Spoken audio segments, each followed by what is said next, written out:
मित्रों नमस्कार। डॉक्टर रामकुशल सिंह, सलाहकार मझौलिया शुगर इंडस्ट्रीज। आज कीर्तिपुर में यतीन्द्रनाथ द्विवेदी जी के खेत पर हम लोग खड़े हैं और जो यहाँ की सबसे बड़ी समस्या ये कोसा 08272 का मुड़हन या पौधा है।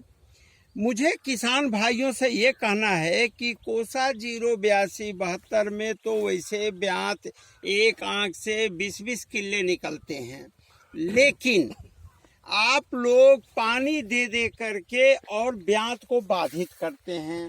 ब्यात लेने के लिए, टिलरिंग लेने के लिए किसान भाइयों आपको केवल एक बात का ध्यान देना है कि ये जो किल्ले निकल रहे हैं तो ये जितना आप गर्मी देंगे यानी सिंचाई नहीं करेंगे उतना ही ज्यादा किल्ले निकलेंगे, और बार बार पानी दे देंगे तो किल्ले नहीं निकलेंगे।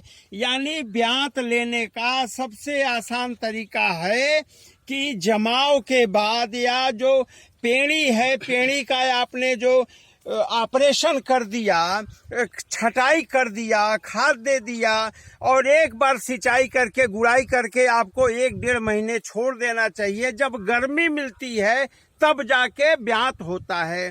ब्यात के लिए क्या जरूरी है? गर्मी। दूसरी चीज क्या? कोई ग्रोथ हार्मोन की जरूरत नहीं।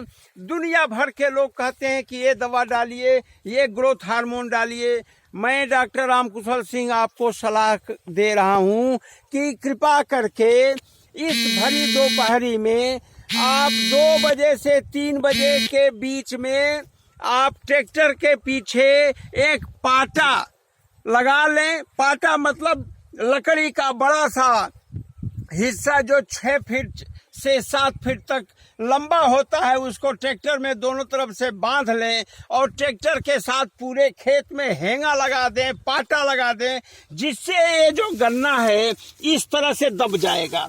और जब दबेगा तो छोड़ेंगे फिर ये उठ जाएगा। लेकिन इस दबाव से, ये जो गन्ने का दबाव है, इस दबाव से यहाँ किनारे किनारे से फिर किल्ले निकलने शुरू हो जाएंगे। तो मित्रों, को 0238, को 0118, कोसा 08272 या किसी भी गन्ने की किस्म से ज्यादा ब्यात लेने का सबसे आसान तरीका है कि आप 2 बजे 3 बजे के बीच दोपहरी में पाटा चलाएं, हेंगा चलाएं, जिससे कि ये जो गन्ने हैं इनको यहाँ पर एक दबाव सा बने और मरक जाए, या उस दबाव से एक गर्मी में जब आप सिंचाई नहीं करेंगे तो इतने सारे किल्ले हो जाएंगे कि आपको फिर उसके बाद से पानी दे करके और सिंचाई के बाद जो है आप खाद दे करके फिर गुड़ाई करके छोड़ देंगे। मिट्टी भरना पड़ेगा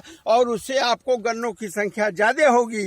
तो आपको अगर 600 क्विंटल उपज लेनी है तो आपको हर हालत में 6000 एक एकड़ में पौधों के साथ किल्लों को ऐसे व्यवस्थापित करना होगा कि एक आंख से आपको 10 किलो कम से कम मिले। अगर 900 क्विंटल प्रति एकड़ लेना है तो 15 किलो गन्ना, यानी या तो आप 118 गन्ना है तो कम से कम 6 गन्ना हो, एक एक गन्ने का वजन 2.5 किलो हो तो 15 किलो आएगा। 82-72 का एक एक गन्ना हो तो 15 गन्ने चाहिए। 15 गन्ने का मतलब आपको 20 किल्ले चाहिए।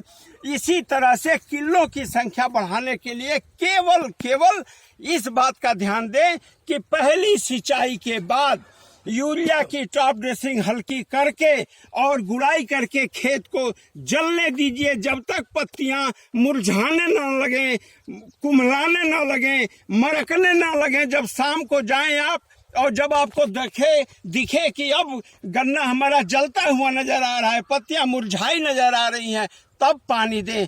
पानी की सिंचाई अगर आप कम करेंगे, शुरू में आप गर्मी देंगे तो पौधे में हवा ज्यादा लगेगा, पौधे में ब्यात ज्यादा होगा और जड़ें 6 से 7 फीट नीचे जाएंगे, जिससे आपका गन्ना गिरेगा नहीं। तो एक तरफ आपको किल्ले निकल आएंगे, किल्ले ज्यादा होंगे तो गन्ना ज्यादा होगा, गन्ना ज्यादा होगा तो उपज ज्यादा होगा। तो इन्हीं बातों के साथ अंत में आपसे मेरा निवेदन है हाथ जोड़ के प्रार्थना है किसान भाइयों कि आप पाटा चलाएं और दोपहरी में चलाएं, 2 से 3 बजे के बीच में चलाएं। सिंचाई, एक सिंचाई के बाद दूसरी सिंचाई कम से कम 1 महीने 40 दिन के अंतराल पर करें, या जब आपका पौधा कुम्हलाने लगे, मुरझाने लगे तब करें, जिससे आपको प्रति इकाई क्षेत्रफल में 600 से 900 कुंटल तक उत्पादन हो सके। जय हिंद, जय भारत।